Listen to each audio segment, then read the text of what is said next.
morning and welcome, Patriot Radio News Hour. I'm Joe Jaquint, CEO of the Patriot Trading Group, and our toll-free number, 800-951-0592. The website at allamericangold.com. And welcome to Tuesday.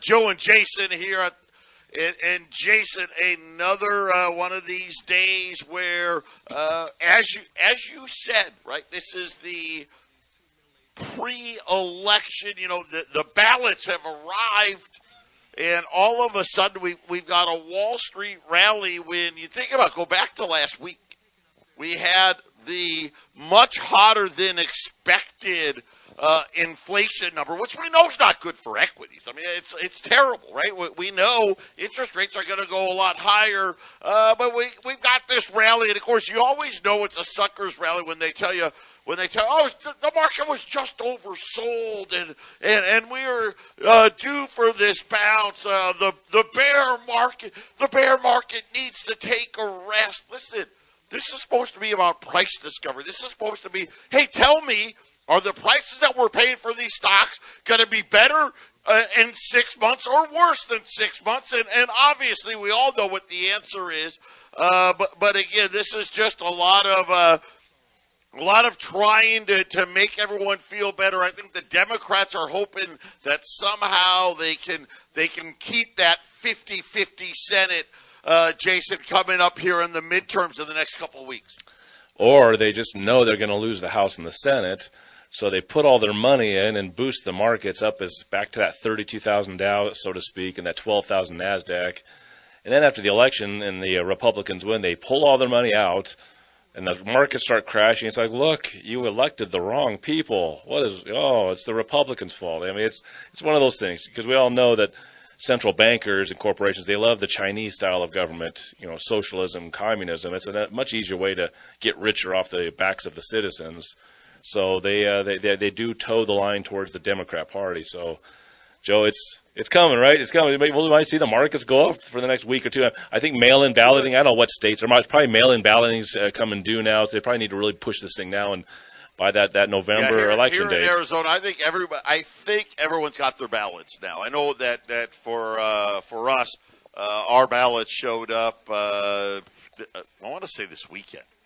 I think they showed up in the mail on Saturday, but again, just in time. We'll see. I mean, it's early. The Dow's up 400. Depending on where you look, gold's up or down a little bit. Same thing with silver, kind of right where we were at yesterday. But the news again, not great, not good at all. The big news, I guess, home builder sentiment now. I don't, home builder sentiment. I don't think these guys, they can't fall fast enough. Now the lowest in over a decade. Home builder sentiment is now half of what it was just 6 months ago. And again, Jason, I mean, all that makes sense, right? When you're looking at interest rates, especially now that we know that we're going to be getting another big rate hike here in a couple of weeks. The mortgages, they're just not affordable. No, Joe, and the rates are going up. They're going to go up, it looks to me like 0.75 of a point, this next one. And then, we'll see the news in front of the next rate hike, which will be in December, I believe. We'll see what happens. It's going to go up both times. Is it 0.75 of a point both times? We'll have to see what the CPI and the other numbers say. But how's that going to be good for housing? Hey, the housing prices have gone down. Yeah, this house over here went down $10,000 in price. Oh, well, what will my payment be if I get it now? It'll go up a little bit. How does that work for the average buyer? Yeah, and again, I don't know. I'm really, if you ask me what the thing that I'm probably the most worried about, housing's at the top of the list, because it's a hard one, because to your point, yeah, prices are coming down, but the problem is the way interest rates are skyrocketing. The prices we'd almost need, 40% right now, 40% now. And you got to remember, rates aren't done going up. I think by the time rates are done, you need home prices to fall 50 or 60% to get the same mortgage payment people were getting in January of this year. Yes, those numbers bear out, Joe. I mean, at the beginning of 2022, we were essentially still at zero, the Fed rate. And now look where we're at in 10 months. We're going to get that rate hike coming up that's going to push it higher, and those prices. It always is tough for me to understand who is buying the houses. I know that there's some big interests that are still buying them, but Joe, the average guy, even for refinancing, that's a big business for mortgage companies. Who's going to refi into these higher rates? It's going to get worse before it gets better. And I don't know, Joe. Maybe I think they string this out into 2023 before they actually stop raising the rates and they kind of level off. And where will we be sitting? I guess will be that number. What will that number be? 5 or 6%, Joe, before they level it off? I don't know. Yeah, and unfortunately, right now, I think 5 is already in. I think we're going to see that. We're going to be close to 5 before the end of the year. I think you're right. Will it be somewhere between 5 and 6% probably before? And again, it's all dependent. We already know this. Jobs. One of the big jobs creators was out today saying, hey, we're going to start laying people off. I'll tell you who it is. 800-951-0592, Patriot Radio News Hour, Joe and Jason. And again, the news not really good out there under, finishing up with the home builders. The report measured future sales. So this is the home builders looking out, and this one fell huge. One of the biggest drops. Take away COVID, that 1 month, that April, that March, April, when we shut everything down. Take that out. This dropped 11 points, which I know people don't know. It's incredible. That's a huge number. To 35. So just to give you an idea for home builders, 50's kind of like, hey, that's like break even, right? 50's like zero. Hey, is it good? It's bad. It's not good, but it's not horrible. It's a zero. Jason, 35 now. You got to go all the way back to 2012 to see a number like that. And that rivals the numbers that we saw during the housing crash. So that's really indicative of how bad these numbers are. By the way, it's the 10th straight monthly decline in home builder confidence. Now think about this. I don't know how it's possible. Because I remember, all of us remember the housing crash. And you're telling me we didn't have 10 straight months of confidence decline during the crash? We didn't. Matter of fact, this is the first time that this has happened, Jason, going all the way back to 1985. Yes, and something to people to remind themselves. Let me do my personal story. The housing crash really started 2007, 2008, when the markets really started going crazy. Even into 2009, things got worse. I bought a house in late 2004. So basically, I owned a house in 2005. I was one of those loans they weren't supposed to give out. It was one of those adjustable rate, stated income. I was a pizza delivery driver, so I just added my tips in there, and just my taxable income was very low. So they shouldn't have loaned me the money, but they did. It took 2010. So I remember it was about the middle of 2010. So this is several years into this thing, which I think this is going to, hopefully the audience will understand. This is happening now. The rates are going up now.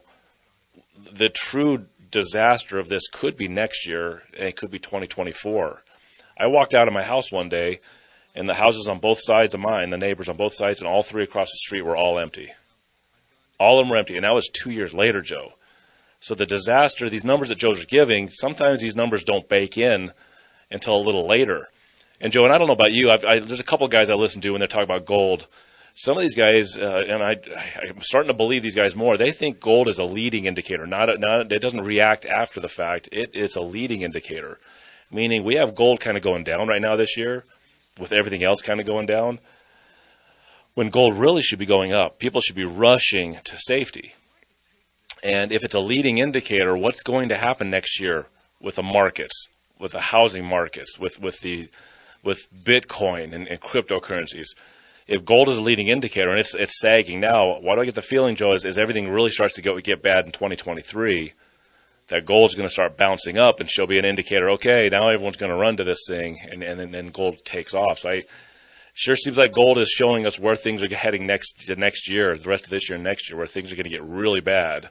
And then that's when gold will probably take off sometime next year, maybe late this year, and gold's just going to go. And this is why you got to buy it when it's sitting in this place, Joe. Even with the high premiums, there's no doubt in my mind that gold can do what it did in the 70s during inflation. I mentioned it yesterday. It did a fourfold flip from 71 to 75. It went up 4x, right? That means gold 2,000, gold 8,000. Back then it was gold 40, gold 160. And then it did a four flip again from 75 to 80 as the inflation continued. And, Joe, we may have inflation for a while. This may not end for a long time. Yeah, I'm really, and I had this conversation with Jason this morning. So, when you've been doing this as long as I have, you've seen a lot of things. When gold ran during the crisis, and most people forget, gold fell in 07 and into 08, right? Gold had hit its peak at $1,054, went all the way down to $700, and then boom, it just smashed up to 1,900. Well, when gold was at 1,900, premiums, you're buying a $20 gold piece for $2,200, $2,300. And for a lot of people, hey, that made sense.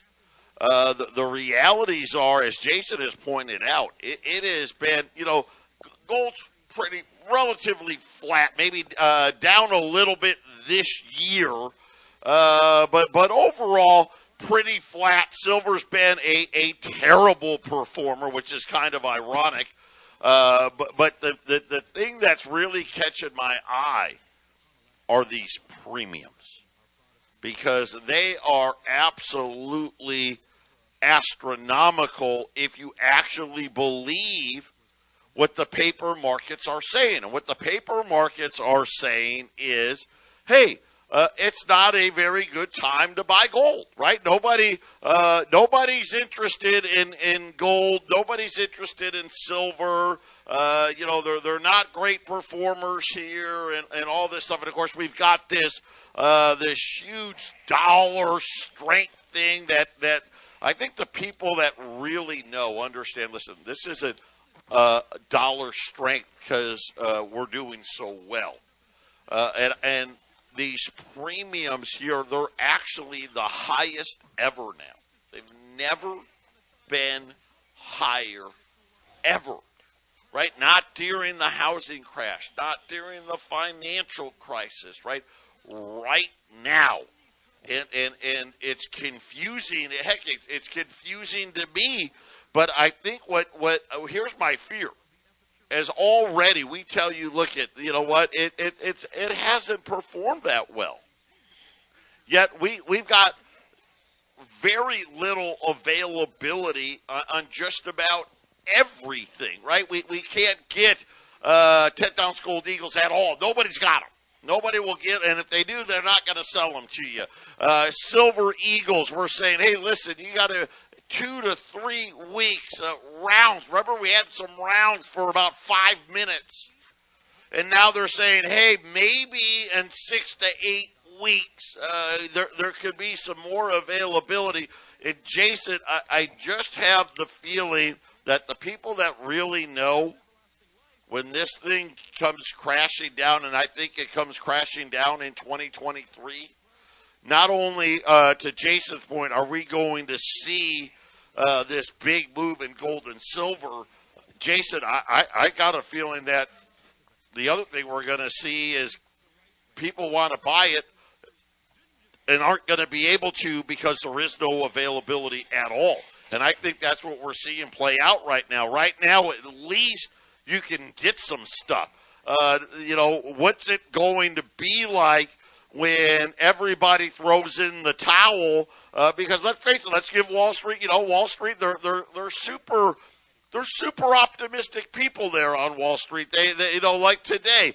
None of the news was good today. None of it. As an example, Microsoft went from, hey, we're hiring, begin first quarter of this year, they're hiring as fast as they could. By the end of the second quarter, hey, we stopped hiring. Well, here we are in the third quarter. Guess what? Microsoft said today, we're laying people off, Jason. And that's my fear. I don't know.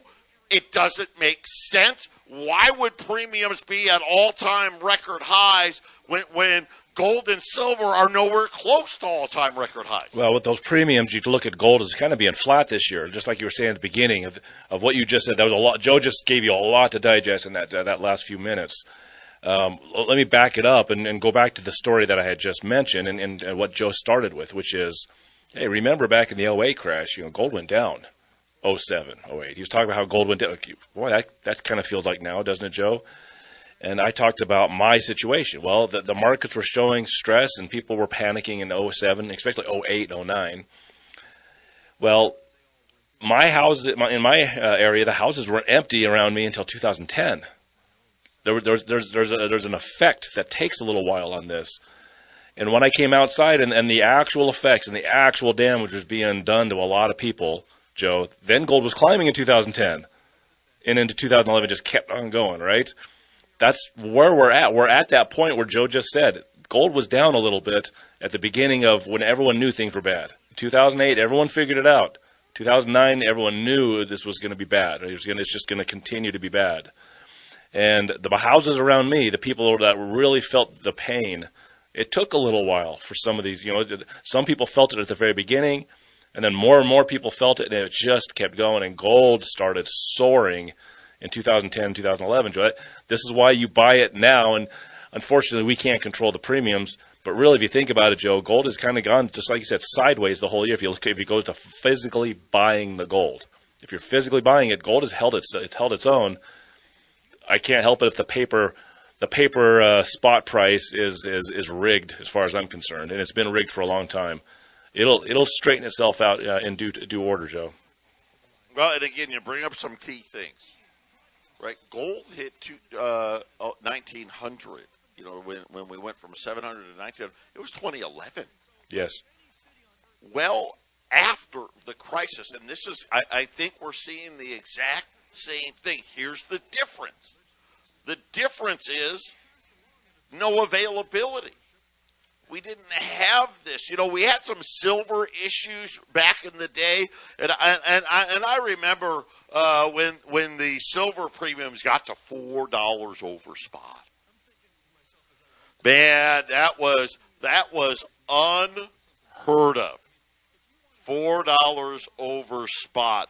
Right now, Jason, you're lucky if you're getting Silver Eagles at $15 over.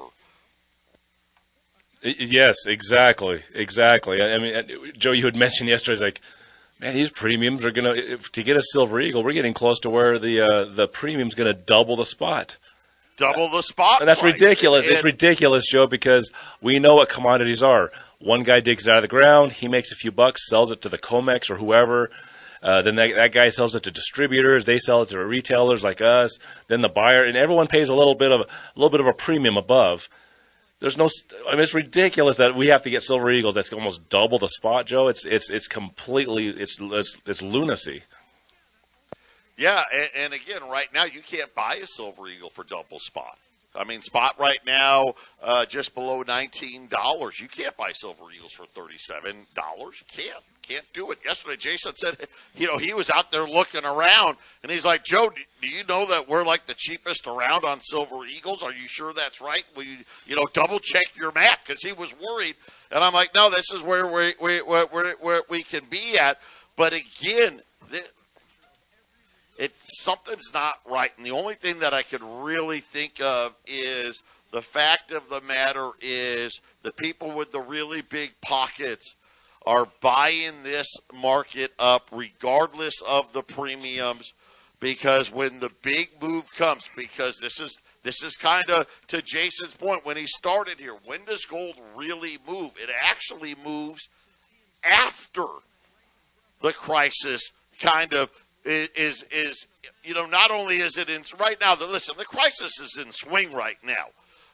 But it really is when the dust settles and the Federal Reserve kind of puts their arms up in the air. Remember, that's when we got all of these crazy programs. When did gold start rallying the last time? Well, we got things like quantitative easing and all these other nonsensical programs. And I think we're going to see the same thing again. Unfortunately, it looks like the problem will be, is there going to be anything for people to buy when it happens the next time around? We'll be back. 800-951-0592. The Dow was up almost 700 points this morning. It's now up 150. And again, the bond market here, the U.S. bond market, skyrocketing higher. Of course, that makes sense, right? The 10-year note at 405. Here's the problem, Jason. In a couple of weeks, I think the 10-year note is going to be 450, maybe even 475. And by the end of the year, we're probably going to see a 10-year note above 5. So, again, none of this good news on the equity front. It's all about jobs. When does this end? When does the rate hiking cycle end? It's not going to end because the Federal Reserve got inflation under control. That I'll guarantee you. That's not when it ends. Right, Joe. It ends when the jobs go away.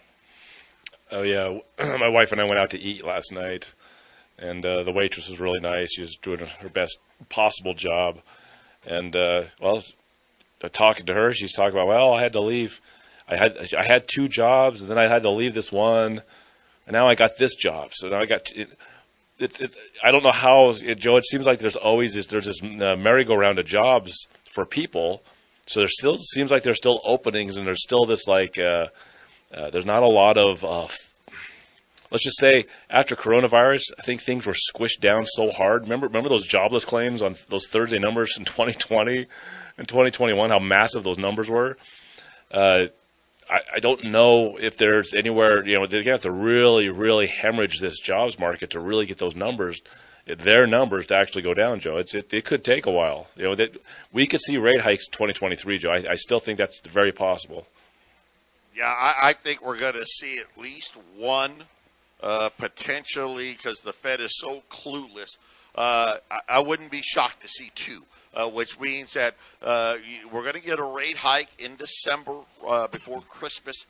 You're going to get a rate hike at the very end of January, and then that next rate hike, March of 2023. I think that's when they break it all. I think that's the rate hike that finally breaks it, and we're going to have one of these very, very uncomfortable situations. So when you really think about it, here we are. We're sitting here halfway through October, and when are we talking about? When are we going to see the moves in gold and silver?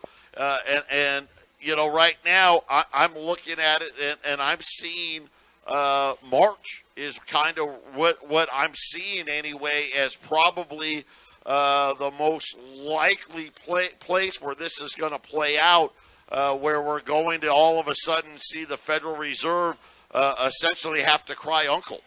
What if the CPI is still 8% in March, though? Don't they just still have to keep raising the rates? Because if they can't get it below 8, let's just say they get it in the 7s, don't they have to get it in the 6s or the 5s before they can just stop raising it? Or can they even do that? Don't they have to get it down? I don't know, Joe. It just seems to me that if these inflation numbers continue to be high into March, they almost have to keep on raising it until they stop it, and again they start to at least see it go down significantly, like 1% down in the sevens. And again, I'm just going off what the Fed is saying. To Jason's point, here's the one thing I'm certain of. Inflation will not be lower because when the Fed stops. I think the Fed gives in. I think the Fed basically, hey, we're in a full-blown recession with this inflation. This is exactly, remember what Jason and I had been talking about, this double Great Depression, right? This is what I still see. I see the Fed having to stop raising rates. They won't have the ability to lower the rate because inflation will still be way too high. Because here's what's not coming down. Food and energy are not coming down. A matter of fact, today, right on cue, I mean, we keep talking about this election. The Biden administration, we're expecting an announcement any day that they're going to release. Right now, what I'm hearing is another 15 million barrels of crude oil out of the oil reserve. Again, the Biden administration, Jason, just trying to get to the election. Yes, yeah, that's a big motivation for the Democrats and trying to keep things looking better. I'll say this, Joe, if you're saying, hey, maybe they'll stop, maybe things will break in March. If they have a catastrophe during the Christmas shopping season, worst Christmas in 30 years, one of those things, that could be where the jobs crater and then the rate hikes stop in 2023 because demand destruction, right? If they get a ton of that during the Christmas shopping season, then that's you might be, maybe they don't do rate hikes in 2023. They say, okay, the jobs are cratering, everything's horrible, and it's all about the inflation though. Is there enough demand destruction through Christmas into January and February to where, okay, now the inflation is going to ease up? And listen, in that scenario, gold starts moving sooner. Yes. I mean, flat out, this is when is the move coming? We're letting you know. I've got gold on the clock here. I got gold and silver on the clock. I've got somewhere in the next 5 months. It could be as early as Christmas. It could be as late as March. Yep. And I'll tell you, it's all. I'm just going to keep doing this. It's about the inflation. The Fed will not. They'll destroy everything around them to at least show the appearance. They've been saying. They're saying, listen, and so far, listen, they've had no problems destroying Japan and their economy. Matter of fact, the yen now 149.5. I mean, it's Eddie. It could be today. Where the yen goes above 150. Of course, we know what's going on in the UK, and all the crazy measures now that they're trying to take. Jason, none of it's going to work. You can't put the genie back in the bottle. Look what they did in the 70s and 80s with that inflation. Look how desperate they got. They went to the most. And if you know your history, Saudi Arabia is not a nice country. In the Middle East, if you rank them, the Saudi Arabians are very vicious towards their people. It's not a nice place. And they went to those people and set up the petrodollar to start stuffing the Ponzi scheme that direction, to cool off the inflation, Joe, to have dollars go somewhere, right? To soak it up and pull them.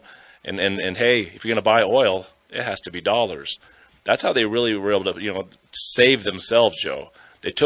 Nixon took us off the gold standard, and the inflation just came roaring in real bad. And by the end of the decade, going into the early 80s, well, the petrodollar was that was their maneuver, Joe. That was their new form of money. Let's connect oil to the dollar. And that gives it's backed by oil, right? Well, and then you had, what did they create? They created oil shortages. So once the dollar is connected to oil, it's like, well, that's pretty valuable. Look how hard it is to get oil, right, Joe? It's one of these little tricks they played, but it worked. This time around, Joe, they got same thing. They had to get on top of the inflation, Joe. They almost lost control. What is the trick this time? I think demand destruction. They got to make the whole economy crater, Joe. Patriot Radio News Hour. We'll be back right after the break. 800-951-0592, Patriot Radio News Hour, Joe and Jason. Jason, we just got industrial production numbers. I think this is why we've seen the market retreat here in a big jump back in bond yields. Not a good number for the Fed. This number came in much hotter than they wanted to. Industrial production, everything inside of the numbers just screaming more inflation. I'm not surprised. I guess what surprises me is how idiotic a lot of people want to be about what this inflation number is going to really end up looking like, Jason. There's no reprieve here. And again, you think about what the Fed has done this year. It's really, I don't want to call it unprecedented, but it is unprecedented in any recent, what I mean recent, this is unprecedented in the last 40 years. I mean, really, we haven't seen moves like this, Jason, really going back to the 70s. But the problem is, in the 70s, the debt wasn't even $1 trillion. The Fed's balance sheet, they really didn't have a balance sheet. Now we're talking $40 trillion, and it's not just us, it's the rest of the world as well. And the realities are, we've said it for years, hey, at some point, who's going to buy all this stuff? And I think that's what the problem is right now. Yeah, who's going to buy it is for sure the problem for the markets. And Joe, with inflation, it's just kind of like the word says. It's like a fire, and at some point the fire does burn out. At some point, whether it be a long inflative cycle or a short one, the fire sort of burns itself out. And then in the 1980s, Joe, what did they do? They still, what the funny thing is, there was still inflation there. What did they do? Didn't they just change the way they calculated it? Are we going to see another one of those is what I'm wondering, Joe. Once we get to the end, wherever that is, a year, 2 years, whatever it is, down the road, 10 years, are they just going to recalculate? Are we just going to be stuck with higher inflation permanently if this same system is in place? And they'll just recalculate it. It's no longer 8.1 CPI. It's 4.1. It's recalculated in a way that just makes more sense, Joe. Yeah, and I think ultimately what we're really going to be left with here, and I said this when Janet Yellen, you got to remember, this was Janet Yellen and Ben Bernanke's little baby when talking about, this 2% thing. And I said it then, and I'll say it again now, 2% was just an introductory number. It was just an introductory number, and what I mean by it was just an introductory number is I think what we're going to see is, hey, okay, well, 2%'s not enough. And to Jason's point, whether they do it with, hey, we're just going to recalculate, right? We're just gonna come up with another better lie about what real inflation is, or they just say, hey, from here on out, we need 4% inflation or 5% inflation. The net of this is no matter what they do with the calculation, that's probably what we're looking at.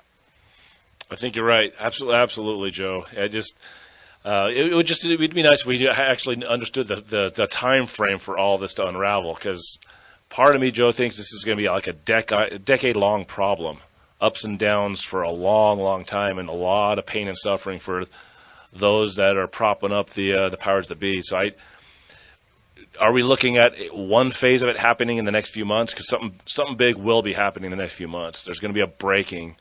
But is that just one of a series, Joe? Are we going to see a lot of crashing and burning that's going to go over and over again? Because until they completely change the system, if they wipe it out and put something new there, it's going to continue to rock and roll, so to speak. Yeah, and again, I don't think it really, really matters. I think the biggest thing is in trying to understand what I'm seeing and trying to put these pieces together. Because it doesn't make any sense. Nobody should be out there buying gold and silver at these premiums. Like I said, I mean, it would make sense. Listen, if silver was $30-some, That may make sense, or $40 or on its way to an all-time high, right? If gold was $2,500 and on its way to $3,000, then maybe these premiums could make sense.